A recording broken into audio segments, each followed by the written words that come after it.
Morgen bei SRF 3. Und immer am Freitag ruckeln wir nochmal auf, was wir diese Woche alles erlebt haben und fassen es zusammen.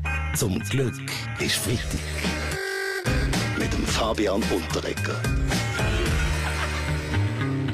Geschichtsschreibung einfach ein bisschen anders. Wir sind ja im Moment Zeugen von grossen geschichtlichen Ereignissen. Der Bundesrat hat diese Woche die Terrororganisation Islamischer Staat verboten. Roger Köppel, Geschichte ist ja Ihr Fachgebiet, oder? Um was geht's? Der Bundesrat verbietet den Islamischen Staat, der christliche Staat, der Vatikan wird aber weiterhin akzeptiert. Obwohl der zu besten Zeiten während der Inquisition mehr Leute an einem Tag geköpft hat, als dieses in seiner ganzen Karriere. Jetzt haben wir das überlegen, morgen, wenn IS verboten wird. Wie heisst dann unsere Airline? IS, nur noch ZW. Politiker sollen zuerst mal denken, bevor sie schnurren.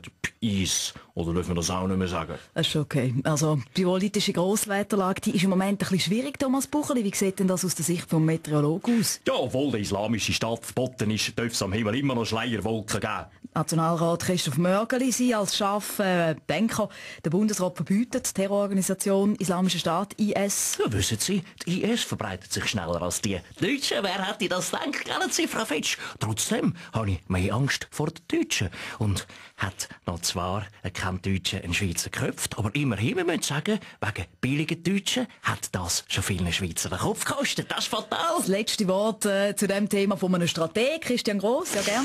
Oh, ich bin eigentlich für einen islamischen Staat. Das eröffnet mir neue Trainerperspektiven im Grosskalifat. Wechseln wir zu etwas Schönerem. Das Wochenende ist es endlich so weit. Auf diesen Contest hat ja die ganze Schweiz 1,5 Jahre müssen warten. Renzo Blumenthal.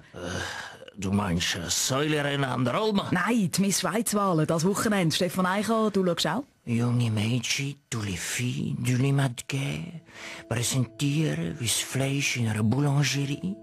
Wir rücken an knorrigen Moserin der Kratze, dazu Rotwein, Musik von Bäumen und Wind und eine Packung Kleenex. Mon Dieu, le paradis.